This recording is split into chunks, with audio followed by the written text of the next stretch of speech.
율법은 장차 올 좋은 일의 그림자일 뿐이요 참 형상이 아니므로 해마다 늘 드리는 같은 제사로는 나아오는 자들을 언제나 온전하게 할 수 없느니라. 그렇지 아니하면 섬기는 자들이 단번에 정결하게 되어 다시 죄를 깨닫는 일이 없으리니 어찌 제사 드리는 일을 그치지 아니하였으리요. 그러나 이 제사들에는 해마다 죄를 기억하게 하는 것이 있나니 이는 황소와 염소의 피가 능히 죄를 없이 하지 못함이라. 그러므로 주께서 세상에 임하실 때에 이르시되 하나님이 제사와 예물을 원하지 아니하시고 오직 나를 위하여 한 몸을 예비하셨도다. 번제와 속죄제는 기뻐하지 아니하시나니 이에 내가 말하기를 하나님이여 보시옵소서.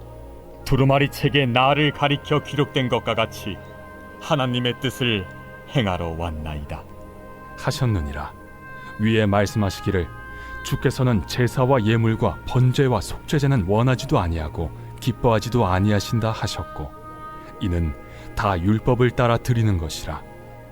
그 후에 말씀하시기를 보시옵소서 내가 하나님의 뜻을 행하러 왔나이다 하셨으니 그 첫째 것을 패하심은 둘째 것을 세우려 하심이라.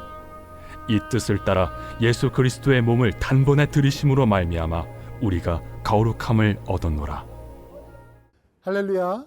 온라인 말씀 묵상을 통하여 하나님께서 우리에게 은혜 주시기를 바랍니다. 30일의 약속이라는 광고가 있습니다. 광고의 시작은 남편의 이혼하자, 우리 이제 행복하지 않잖아 라는 대사로 시작합니다. 이혼 요구를 들은 아내는 딱 한 달 동안만 내가 요구하는 행동들을 무조건 따라줬으면 좋겠어 라고 요청합니다. 그래서 남편은 그 요구를 따라줍니다. 아내는 출근하는 남편을 붙잡고 그냥 가는 거야? 나 안아주고 가야지. 또 잠자리에 함께 누워 사랑한다는 말이 듣고 싶어. 그런데 남편이 처음에는 대충 하더니 점점 마음을 담아 그 행동들을 하게 됩니다.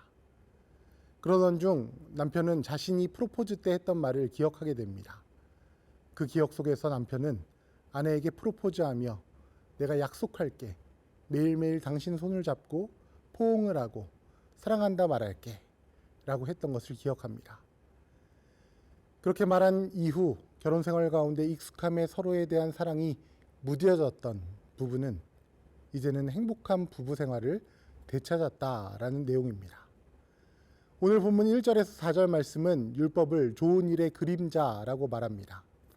율법에 의지하여 살아가는 신앙생활과 우리의 인생은 마치 사랑 없는 결혼 생활과도 같습니다. 부부가 사랑하는 마음 없이, 사랑의 표현 없이 살아간다고 생각해 보십시오. 그렇다면 부부로서 인생 가운데 마주하는 수많은 어려움들을 함께 헤쳐나가기가 힘들 것입니다.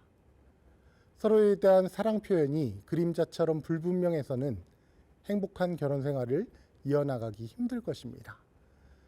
하나님과 하나님 나라의 백성의 관계도 마찬가지입니다.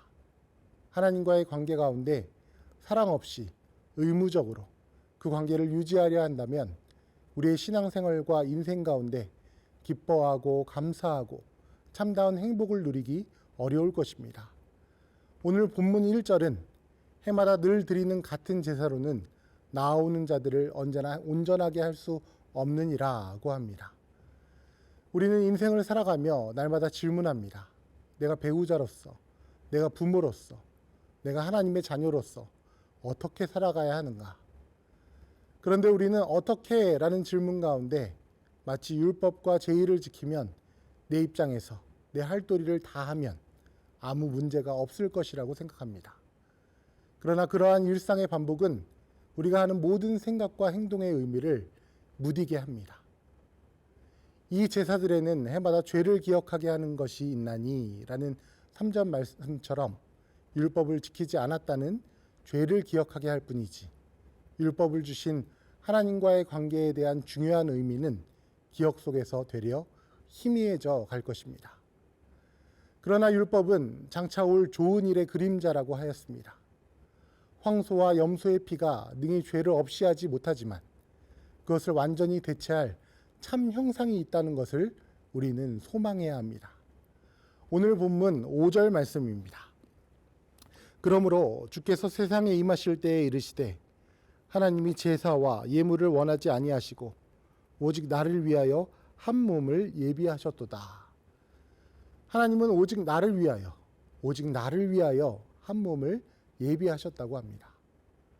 하나님은 그림자를 바라보는 미성숙하고 불확실한 상태의 우리를 가만히 내버려 두지 아니하시고 오직 나를 위한 한 몸을 예비하셨습니다.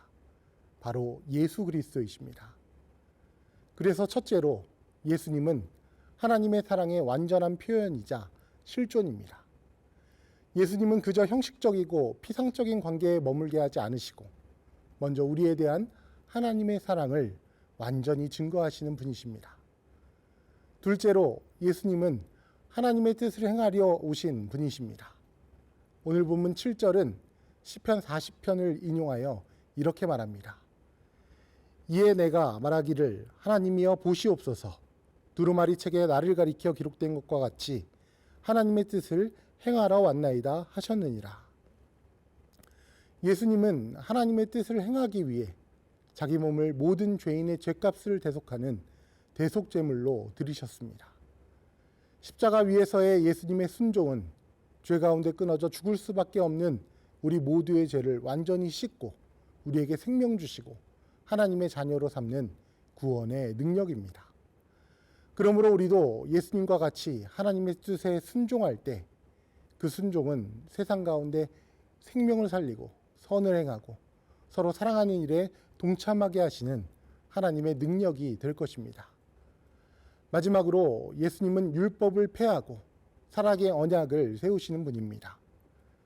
구원은 의무를 다함으로 임하는 것이 아니라 오직 하나님의 은혜라는 것을 예수님은 선포하셨습니다.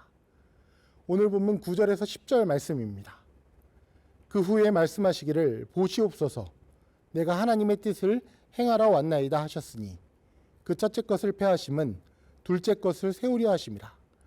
이 뜻을 따라 예수 그리스도의 몸을 단번에 들이심으로 말미암아 우리가 거룩함을 얻으느라. 예수님은 우리를 그리스도를 머리로 하는 새로운 몸으로 세우십니다. 우리는 예수 그리스도를 믿음으로 말미암아 율법에 갇혀 형식적인 신앙생활을 하는 것이 아니라 죄로부터 자유케 되고 거룩하게 되었습니다. 그러므로 우리는 하나님을 사랑하고 서로 사랑할 수 있게 되었습니다. 예수님은 우리를 그림자를 따르는 믿음에 머물게 하지 않으시고 세상 가운데 예수 그리스도와 함께 하나님의 사랑을 전하고 행하는 삶을 살게 하십니다.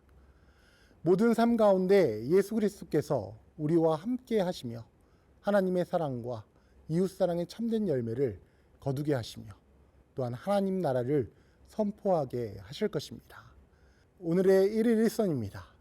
가족들, 특히 배우자나 자녀에게 사랑한다고 말하며 따뜻하게 품에 안아 주십시오. 여러분들의 가정에 행복이 가득하실 것입니다. 기도하겠습니다. 사랑의 하나님 아버지, 오직 우리를 위하여 한 몸을 예비하사 예수 그리스도의 십자가 은혜와 부활의 생명을 통해 우리를 거룩하게 하시니 감사드립니다. 이제 세상 가운데 하나님 사랑과 이웃 사랑의 참된 삶의 예배를 드리며 하나님의 크신 사랑을 전하는 삶을 살게 하여 주시옵소서. 예수 그리스도의 이름으로 기도드립니다. 아멘.